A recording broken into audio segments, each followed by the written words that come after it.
Hi, everyone. Good evening. Welcome to Studio X. My name is Rajiv Thakur. I'm the director of the space. Some of you might know what Studio X is about, and some of you might not, so I'll just take 1 minute to explain. Studio X is a space that was initiated by Columbia University's Graduate School of Architecture, Planning and Preservation. And its initiative 3 years ago when it began, kind of create a working laboratory exploring the future of cities. So over the last 1.5 years, we've been... Can you hear? Sorry? So since the last 1.5 year,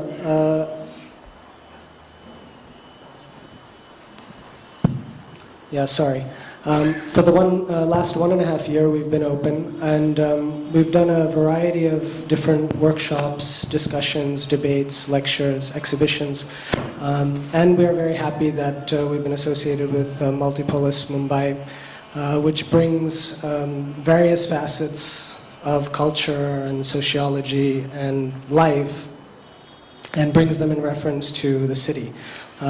So on that note, I'll just pass it on to Pooja. Thank you again. Hi, good evening. Welcome to Multipolis Mumbai, Fashion and Our City, brought to you by Avid Learning in association with Studio X and Time Out India. I would like to begin today's evening's program with a short video introducing you to Avid.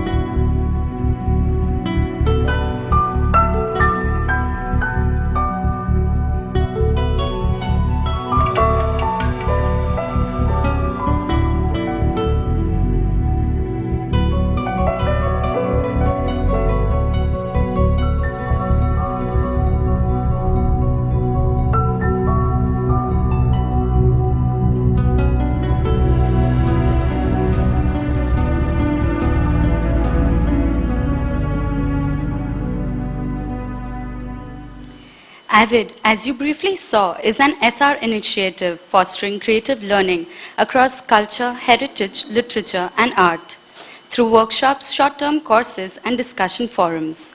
Multipolis Mumbai is a platform for exchange of ideas, focusing mainly on a chaotic yet lovable Mumbai and the way it incubates and nurtures new forms of creativity. The past 4 discussions on architecture, music, food, and theatre have been thought-provoking, and yet today, Multipolis Mumbai brings you Fashion and Our City. The speakers for the evening are James Ferreira, Mayor Castelino, and Wendell Rodricks, moderated by Naresh Fernandes. With much further ado, I would like to hand over today's evening to Naresh, and once again, a very warm welcome to all of you. Thank you. Well, good evening to all of you, and if this is your first time here, welcome. I can see lots of familiar faces, so welcome back. And this isn't working, so I'm just going to scream. Today, as you know, we're going to turn our attention to fashion, a word that has many resonances. It's an enormous industry, of course, but fashion can also be a very personal statement. As the old saying goes, you are what you wear. And that was especially true in 19th century Bombay. Here's a page from the City Gazetteer of 1909, depicting the headgear of Bombay's inhabitants. In 19th century Bombay, what you had on your head immediately identified you as a member of a specific caste or ethnic group. This is the last of one of 4 pages in the Gazetteer devoted to the turbans of Bombay. And the Gazetteer shows the difference between the headgear worn by 72 different groups, such as Baghdadi Jews, Marathas from Indore, Sindhis from Hyderabad, and what they describe as Konkani Mohammedans. My favorite display in the Bahadaji Lad Museum in Baikala are the cases with statues depicting the peoples of Bombay, which has models of the various unique costumes worn by the men and women of the various ethnic groups who lived in Bombay in the 19th century, as well as the turbans of the city's menfolk. By the early 1930s, all that began to change. One of the great attractions of living in a big city is the opportunity to be able to break away from the restrictive caste and ethnic identities of the village and the small town. This photo shows the Churchgate rush hour around 1930, and it proves two things: that the trains have always packed in more people than they should, and that by that point, men at least were dressing very differently from the way they had 2 or 3 decades earlier. While working class Bombay was changing into clothes that were more comfortable and utilitarian, upper crust Bombay was using couture as an expression of both class and personality. As Mayor Castelino notes in her book, Fashion Kaleidoscope, India's first fashion show was held around 1930, probably in the city of Pune. But the woman behind that event held another show in Bombay 2 years later at the Taj. Her real name was Catherine Courtney, but to her clients, she was known as Madame Pompadour of India. Here are images from a show she did in 1940. It was themed as a Hollywood night, and I found these images in the albums of the jazz musicians who provided the soundtrack for that evening. After that, there was no looking back. Here, for instance, from 1974, is the cover of a special issue of the youth magazine JS. It's pretty groovy, isn't it? To take us on a journey through the city's past and contemporary experiences of fashion, we have, as always, a stellar panel. If you were growing up on St. Cyril Road in Bandra in the 1980s, James Ferreira would have been your introduction to the world of fashion. James worked out of a flat 2 buildings away from where I lived. And I must admit, he left us a little mystified by walking around in what were called dhoti pants at the time. But he also brought great awe and delight to the teenage boys of the neighborhood, because he was always being visited by an endless stream of gorgeous models who would sashay down the street wearing his wonderfully abbreviated clothes. While his brothers became prospects for the Indian hockey team, James began to dream of a career in fashion after seeing an article on Pierre Cardin with a one-eyed sketch of a fashion model, you said. He did a course in textile designing at the JJ School of Art, and then most unconventionally followed up with a course at Sheru Cooper's Academy of Tailoring. A decade later, he got his first designing job at the trendy boutique called Purple Pussycat. Soon he was working for several design houses and companies, including Orke Mills, Touch Boutique, or Boutique U, as we would say in those days, and Bada Saab, among others. A little later, he met British designer Zandra Rhodes, and she offered him a job. James has always experimented with what we now call fusion fashion. In addition to his well-known dhoti pants, he created the double-layered sari in 1987 and the flared sari pallu, as well as kameezes in knit and fabric. Meher Castelino, oops, I missed an image.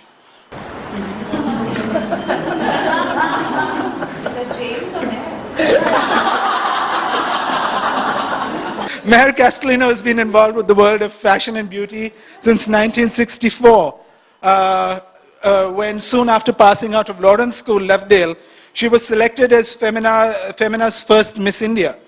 She represented India at the Miss Universe and the Miss United Nations contest in Miami Beach, Florida, and Mallorca, Spain.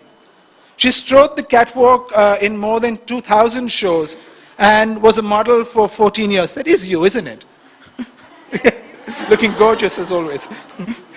In 1973, she wrote her first article for the women's magazine Eve's Weekly, which later, most unfortunately, decided to change its periodicity and had an advertising campaign that said, Eve's now a monthly. And she became a pioneer of fashion journalism in India. Since then, her pieces have appeared in about 150 publications, both in India and abroad. She's the author of 2 books, Man's Style, about men's fashion, and Fashion Kaleidoscope, from which I filched these images, and that appeared in 1994. She also writes a satirical blog about fashion on the site stylecandy.com. As the diary page of this morning's Mumbai Mirror informs us, Wendell Rodricks has nurtured a second career as an author, putting all of us dangerously to shame. He has just launched his second book, a memoir of a life in fashion, called The Green Room. His first book, Moda Goa, was published only last year. How do you manage to be so prolific, man? Wendell began his career in fashion after a stint in hotel management. He trained in Los Angeles and Paris before returning to India in 1988. He was soon designing and styling for companies like Garden Varelli, Lakme, and De Beers. 2 years later, Wendell established his own label. But in 1993, he decided to leave Bombay and move to his ancestral village in Goa. Since then, his collections have reflected a whole range of inspirations: Tibetan monasteries, the harem in Istanbul, and the language of Braille. So let's get right on with it, and we'll start with James. Thank you, Naresh. And it's so lovely to see such a lovely big crowd. Thank you all for coming. When I started fashion, actually, I opposed my father, who didn't want his son to be a darzi. So I was given a choice of either joining St. Xavier's College or Jai Hind or one of those other colleges, but I wanted to join JJ School of Art because at that time there weren't any fashion schools around. So my father said, if you want to do that, you have to do it on your own steam, and so I've been doing it on my own steam since then. I had to give tuitions in the mornings from 6 o'clock to 8 o'clock in Nepean Road, and then from 6 in the evening to 8 in the evening because I had to be home for rosary at 8:30. And that started, and then I joined JJ School of Art to learn commercial art because I thought that to be able to draw and express and to show what was really important as a designer. At the same time, I joined Cheryl Cooper's, which was this wonderful Parsi lady who is no more, who taught the most wonderful cutting. She taught us the London diploma of cutting, and I used to work with her and stay with her, and I got my first job just down the road at Purple Pussycat, and then from there moved on to millions of other things. Bombay was beautiful, and Bombay was the fashion capital. It no longer is, it's Mumbai. And Bollywood is no longer Bollywood, it's Mollywood or Mullywood or whatever you would call Mumbai into Bollywood. And that's made the city a sorry mess. We've lost fashion, and they say that fashion is a reflection of times, and you can see the chaoticness of Bombay in the fashion around. There's no real style any longer. Firstly, to take fashion to another level, we need to be training people, which we are not. We train designers by the million, half train them because none of the fashion schools know how to cut. And designers are allowed to use tailors and cutters to present their final collection, which is a sham. So what you're looking is whoever can afford a better tailor has a better quality garment. And that's the way fashion is here. It's all about whoever has more money to pay for a certain company, for a certain newspaper, will get the coverage needed. If you don't, then I'm really sorry, you're not going to be, spoken about. And when they speak about fashion, who is speaking about fashion? Besides Meher, who's been around and who has the experience, I, as a designer, in my past 40 years, have been discovered by a new journalist at least 10 times.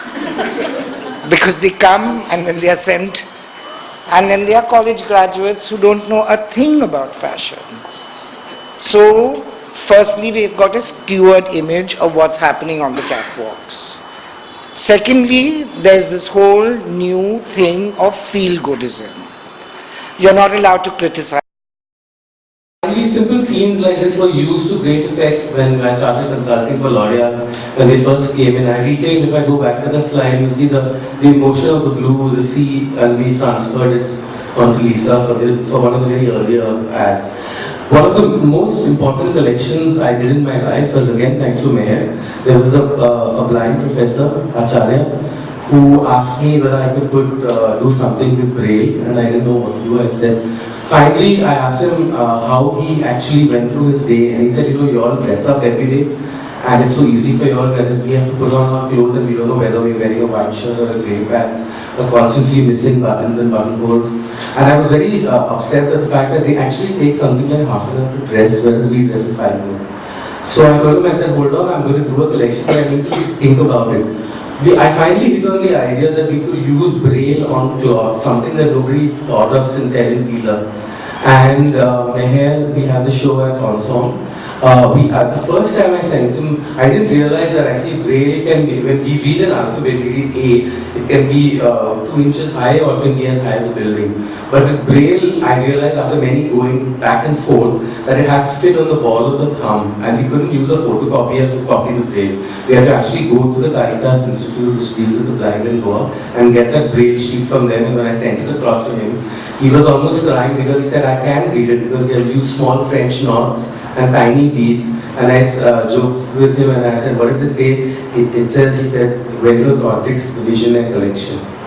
And we used that same pose which Malaika, actually her entire bodice is covered with the Braille in small pearls.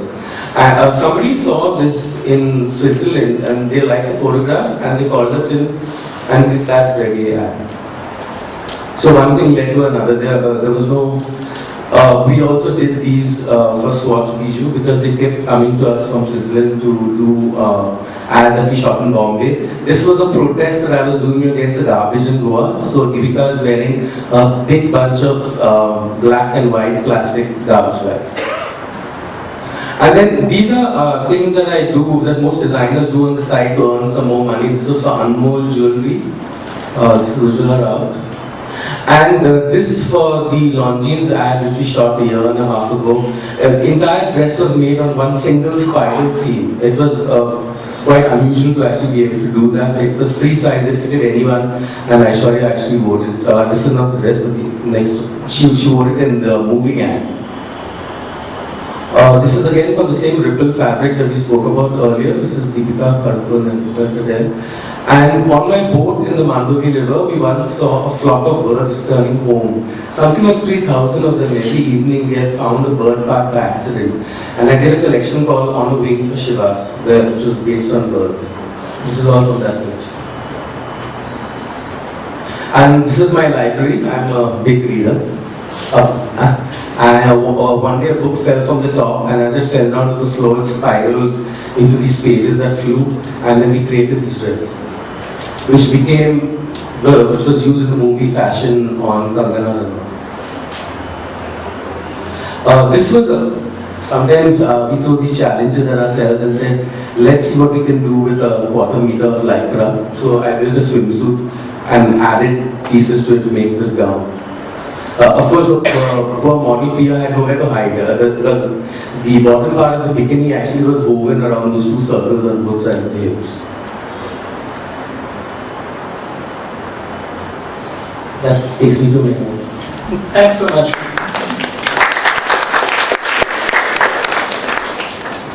Good evening, everybody. First of all, I'd like to thank Multipolis for inviting me, and it's been quite an interesting and informative evening for me. James has given quite a pretty bleak picture of Mumbai, and Wendell has been an eternal optimist and spoken about how wonderful fashion still is. I'm going to just give you a brief idea about where fashion writing started. And for all of you, your early morning newspaper gives you all the information on fashion. And there are more pages sometimes on fashion than on the news that they give. This is, as Naresh first said, a slide from Madame Pompadour's collection. Now here was a lady who was the first one to start actually couture fashion in India. And the name behind it is Catherine Courtney. The dress that you see on the left, the brocade one, is the entry which she sent for the Helen of Troy fashion contest. And she won the 3rd prize for that. So this gives you a small idea about how fashion was in the time when she started, that was in the 40s, and how it was projected in the media and the models that were there. The type of models that were there in the 40s and 50s were mainly Catholic girls and sometimes Parsis, because they were the most westernized. There was hardly any sari being modeled or kurta or churidar, but it was mainly Western clothes. As far as the magazines were concerned, there weren't very many models, so it was mainly sketches which were shown. And the most popular artist and designer at that time was a lady called Inu Bacha, whose sketches were mandatory in both the only two women's magazines, that's Eve's Weekly and Femina. And it was a center spread, and each week she showed different designs for Western wear, saris, cholis, and women eagerly waited for her sketches, and then they took them to their tailors and got them copied. This is another section of her sketches which have appeared in the newspaper and the magazines at that time. The picture on top is of a fashion show, one of the first ones held in India by Tata Textiles. It was a long 1-week affair. Every day there was a show at the head office at Bombay House at Fountain, and they had a cross-section of models, right from a pregnant model, that is Iona Pinto on the right, far right, down to the tiny kids sitting in front and a teenage model, that's myself in the sari. Below that is a picture of the series of fashion shows that used to take place with the mills. Fashion shows in the 60s and 70s were only held by the mills and not by designers. The designer culture only came in 1987 when Awesome opened their fashion store, and a whole lot of designers were brought in. This is again photographs from Femina, when Femina took their first international show on board a ship, which was the SS Chuzan, right up to Australia. It was a 1-month tour when every day the models did a fashion show on board the ship, right from Mumbai to Sydney and back again. These are some of the show pictures that will give you an idea about how fashion was in those days. It's once again the mills, it's not any of the designers. Or this is a photograph from Calico, one of the biggest mills in India. The Calico dough was known to travel all over India, and they did tours like the South tour, the North tour, the East tour, and the West tour. Each tour lasted for 6 months. Every day there was a show in different cities. This is the South tour, where we toured for over Bangalore, Madras, Hyderabad, Visakhapatnam, Coimbatore. And this was one of the best ways of doing business for this mill. They sold immediately whatever was shown on the ramp, and especially in a city called Vijayawada, they had the highest sales because the farmers used to come with hard cash and pick up nearly 12 or 15 saris and dhotis at a time. This is one of the first shows that was held during a beauty contest. The slide on top shows the Eve's Weekly contest, with the Eve's Weekly magazine Miss World contest, where Rita Faria and winners like that were selected. There was a major battle between Eve's Weekly and Femina in those days. They wanted to see which girl won from which magazine. The photograph below is of Hakoba, another mill that really created a brand for themselves by having shows all over India.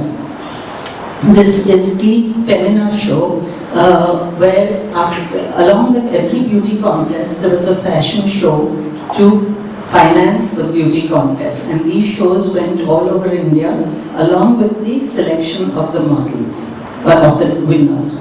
This gives you an idea about how fashion was portrayed and photographed in the 60s, 70s. It was very static, not very energetic as it is now. Here are pictures of some of the shows that took place. These are pictures from the CMAI show. That is the Clothing Manufacturers Association, where this is hardcore business, where labels take part and they get orders. This is when denim was first launched in India by Arvind Mills, which gives you an idea about how the posing and the modeling took place. Back to the way fashion is shown, some of the biggest catalogs that were brought out in India were for salwar kameezes, and that was in the 70s and 80s when the catalog boom was on, and the Jasmine catalog and various other brands brought out catalogs which were very popular because they were bought and then the styles were taken to the tailors. This is a picture of Zandra Rhodes and her vision of the Indian sari.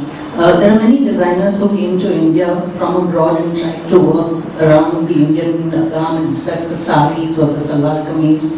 And as far as Zandra was concerned, she felt that if she knocked off the border at the end of the sari, it would be very successful. But I don't know how far. This is a creation of James, one of the pioneers in the fashion business, and whom I featured in my section called The Pioneers, because he brought in a particular style of fashion which was not seen before. This is a slide of one of the first Indian designers who brought in the concept of a fashion store, that is Rohit Khosla. He is no more. He visualized the idea of Ensemble having a multi-brand, multi-designer fashion outlet, which obviously set the whole ball rolling about fashion and design. This is Wendell's collection, which was featured in my book, and that section is termed as the Brat Pack because they were the ones who pushed the fashion business forward. As far as the journalism is concerned, it was in its total infancy as far as fashion writing was concerned. In 1973, when I wrote in Eats Weekly and then followed it up with several articles, very casually, not regularly, I had to take an article and literally force the editor to print it because they didn't think fashion was that important at that time. And later, as the business grew, especially after 87 when Ensemble came in, and suddenly the newspapers realized that fashion is an interesting and integral part of the newspaper, they hurriedly, I would say now, hired whoever was available and whoever dressed well. So if there was this young, smart girl straight out of college who had a little bit of dress sense and knew how to match her t-shirt to her jeans well, then she was hired as a fashion reporter. And there have been instances where I've heard that the newspapers haven't had anyone who's pretty and cute who will go out and report. Then they would grab their crime reporter and say, if you don't have any crime to report today, go and attend that fashion show. And the poor girl or boy, whoever, Have to make people feel good, because I suppose living in a Bombay, in the city the way it is, you need to feel good, because as Kiran Nagarkar said in a recent interview, it is imploding. And yesterday's finale at Fashion Week kind of reflected it perfectly. You had 2 new designers fresh out of school, 5 kind of 3 to 5 years old, who've been given this huge job of being the finale for a fashion week. One was a reflection of a Bombay which looked like Blade Runner. Devastated, scary, models walking with no expression and clothes in black and white, monochromatic, would do nothing for an Indian person. And then to contrast it, we have somebody who was fully over-embellished, with over-embellishing styles which have been there and been all around for 1,000,000 years. So there's no originality left here. And when you look at Fashion Week and what Fashion Week has done to Bombay, it has killed fashion in Bombay. Sadly to say, Delhi is taken over fully. You know, we talk about the Jats and we talk about the crudeness of the Delhiite and everything, but in the end, you go to their clubs, you go to their cities, you go to their parties, and they are much better dressed than any of us in Bombay are. And I don't blame them. Firstly, they have the weather to support that sort of dressing. You know, they have the cold winters and they have the hot summers, and they kind of dress much better than the Bombayite usually does. Secondly, the saddest thing about fashion in India is the proliferation of polyester. I mean, driving in a local train must be the scariest thing in the world. Smelliest thing in the world. Firstly, so where can there be fashion in a city where people are rushing around, cutting their vegetables in the train, trying to make ends meet, rushing to ungodly places with terrible traffic, through a landscape which really looks like Blade Runner with all the construction going on, and we've lost all our sensitivity and all our aesthetics as a city. I mean, look at everything around us. You need to lick ass to be where you are first. If you don't lick ass, then so sorry, you're not going to be seen by us. I mean, if that is what fashion has become, then there is no fashion. There really isn't any fashion, and it's sad when you think of what Bombay had. The Madame Himes and the Madame Pompadours who made the perfect garments. Their karigars, everything was handmade with lawn linings. The linings were always lawn because it was a hot country. So it would be beautiful draw silk dresses with these perfectly finished insides. And the embroidery was perfect. Then the mills came in, and then Meher and the rest of the models came in, and then it went to another level with the 70s and everything. And then the 80s came, the over-exaggerated ensembles and the bridal couture and all about brides and that whole thing. And then the 19s brought total destruction. So sad. I mean, here we have the most beautiful city in the world totally neglected. The most beautiful city. Look at these buildings. But are we looking at them? I mean, look at the boulevards downstairs walking to these buildings. And fashion is a reflection of all of this. It's a reflection of the ugliness we live in.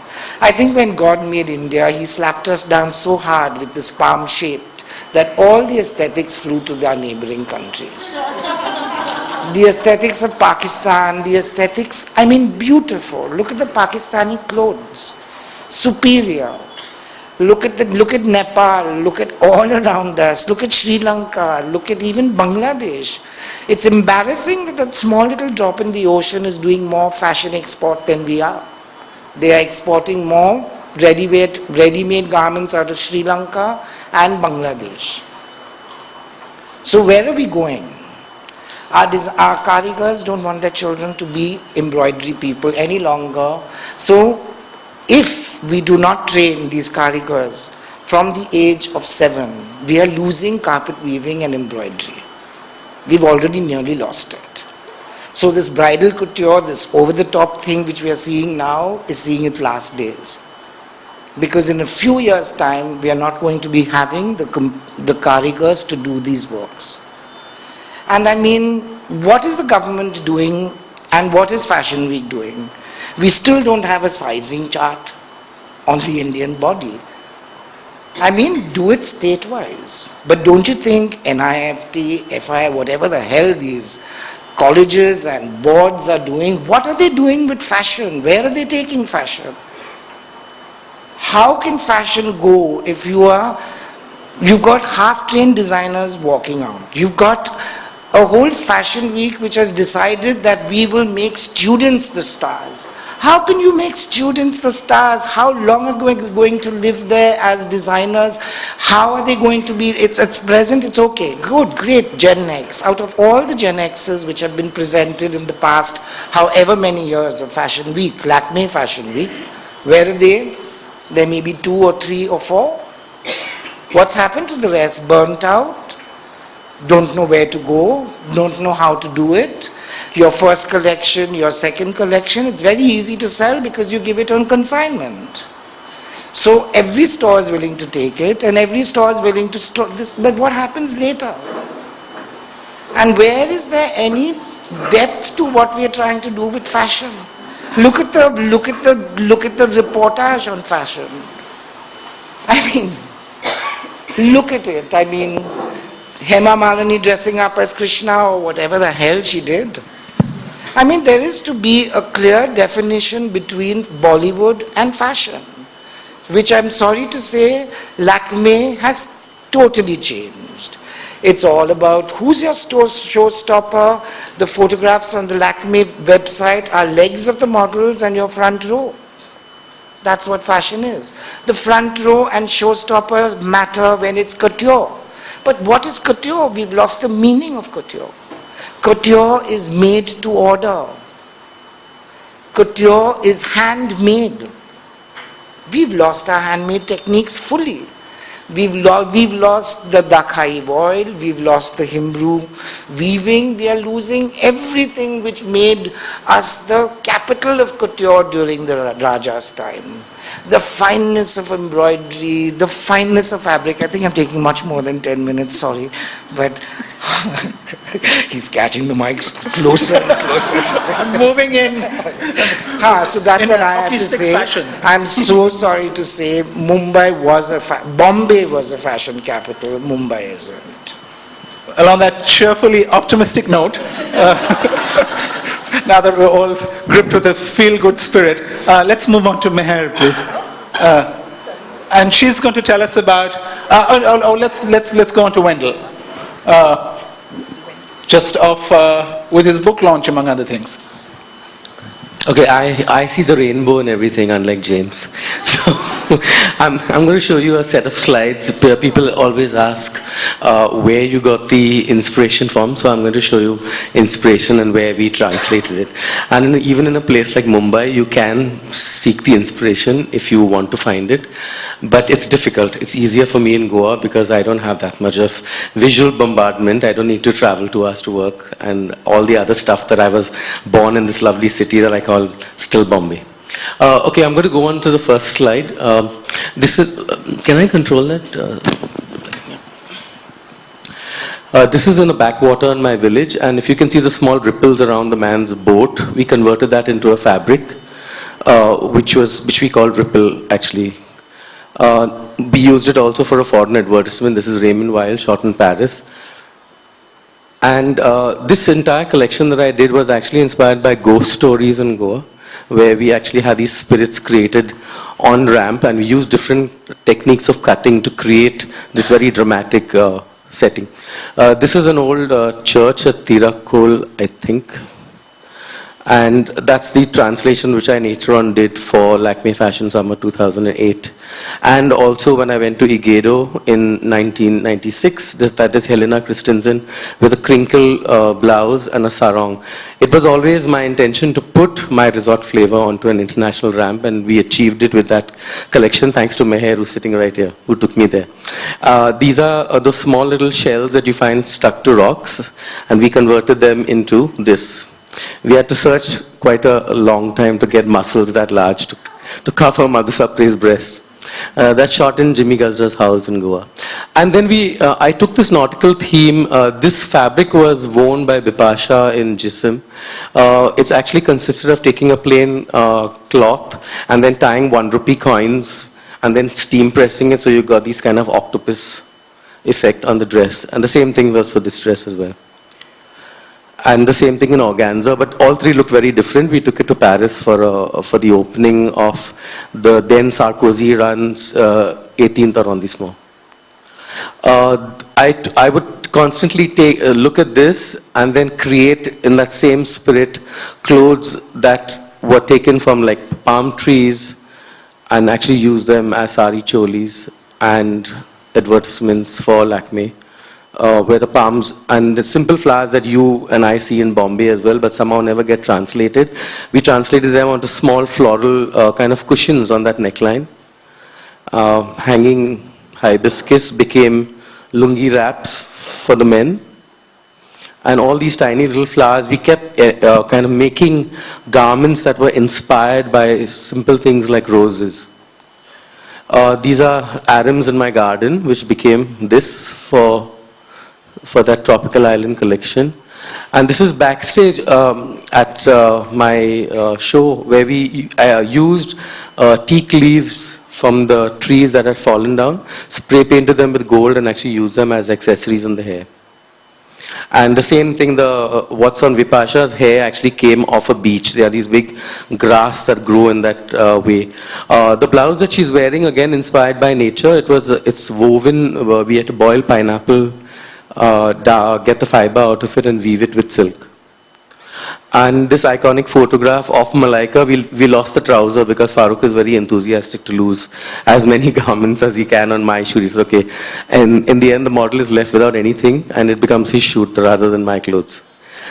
This is all shot in my village. This little pot that I keep seeing every day on the flight of steps down that lead to my garden became that. And these were inspired by my maid in Goa, who was peeling pea pods and actually used the pearls in between the seams of the chiffon. The top that Marilu is wearing, in Goa we weave the palm tree leaves to create this kind of a matting for the monsoon. But this we did in silk organza, and the earrings were all made of coconut and bangles as well.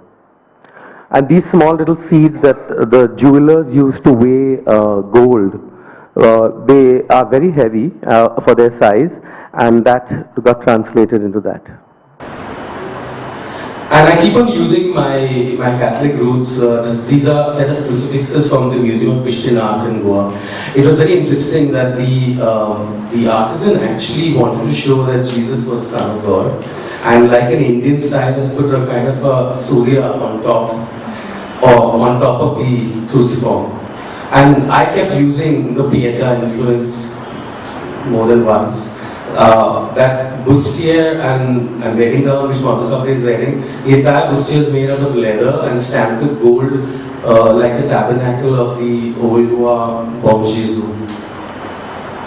I keep using my friend Mario Miranda's references for clothing. You don't really see much, but I can see it as a designer and pick things out from it. Like this lady who's kind of sitting in a market. I just liked her smile and the way the sari was draped, and it became this on Cattle Gracious for the next show. And the tribes from Goa, these are the Gangars. I just found him so good looking and had such a character that we shot this on Pemberton. And the loincloth, or the Rashti as we call it, which I think we have lost from Mumbai, and I think we're losing it in Goa as well, became this on Neela Manu, which was part of the Paris collection. People ask me, what would something like these daily cooking pots translate? And I did a kind of a laser stainless steel dress where we cut out all those shapes on laser and Ponda.